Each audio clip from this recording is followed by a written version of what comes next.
మాజీ మంత్రి వైఎస్ వివేకానందరెడ్డి హత్య కేసులో సుదీర్ఘ దర్యాప్తు చేస్తూ తీవ్ర విమర్శలు ఎదుర్కొంటున్న కేంద్ర దర్యాప్తు సంస్థ సిబిఐ సుప్రీంకోర్టులో మాత్రం స్పష్టత ఇచ్చేసింది. ఈ కేసులో నిందితులుగా ఉన్న కడప ఎంపీ వైఎస్ అవినాష్ రెడ్డి తెలంగాణ హైకోర్టులో గతంలో ఇచ్చిన బెయిల్ రద్దు చేయాలని కోరుతూ వివేకా కుమార్తె సునీతారెడ్డి దాఖలు చేసిన పిటిషన్పై వాదనలు వినిపించే క్రమంలో సిబిఐ క్లారిటీ ఇచ్చింది.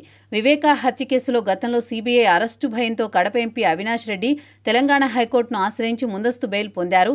దీన్ని రద్దు చేయాలని కోరుతూ సుప్రీంకోర్టులో సునీత పిటిషన్ దాఖలు చేశారు. సిబిఐ తన అభిప్రాయం తెలిపింది.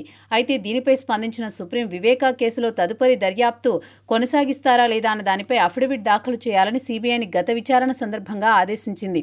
ఈ నేపథ్యంలో సిబిఐ సుప్రీంకోర్టులో తమ అభిప్రాయాన్ని చెప్పేసింది. వివేకా హత్య కేసుపై తమ దర్యాప్తు ముగిసిందని వెల్లడించింది. అయితే సుప్రీంకోర్టు ఆదేశిస్తే మాత్రం తదుపరి దర్యాప్తు కొనసాగిస్తామని సిబిఐ తెలిపింది. మరోవైపు వివేకా కేసులో దర్యాప్తు ముగిసిందన్న సిబిఐ అఫిడవిట్పై వాదన వినిపించేందుకు సునీత తరపు లాయర్ మరో కోర్టులో విచారణలో ఉన్నారు. దీంతో జస్టిస్ సందేశరణ్ నేతృత్వంలోని సుప్రీం ధర్మాసనం విచారణను తాత్కాలికంగా వాయిదా వేసింది. సునీత లాయర్ రాగానే మరోసారి విచారణ జరిపి వివేకా కేసులో నిందితుల బెయిల్ రద్దుపై కీలక నిర్ణయం వెలువరించనుంది.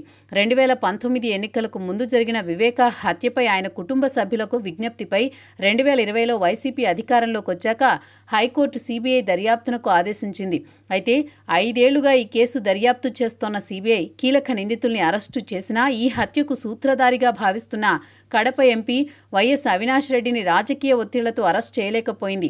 ఈ నేపథ్యంలో సిబిఐపై సుప్రీంకోర్టును ఆశ్రయించిన సునీత దర్యాప్తు వేగం పూర్తి చేసేలా కీలక ఆదేశాలు తెచ్చుకున్నారు.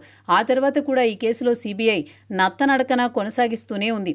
ఈ నేపథ్యంలో ఇవాళ అసలు దర్యాప్తు ముగిసిపోయిందంటూ సుప్రీంకోర్టు చెప్పడం ప్రాధాన్యం సంతరించుకుంది.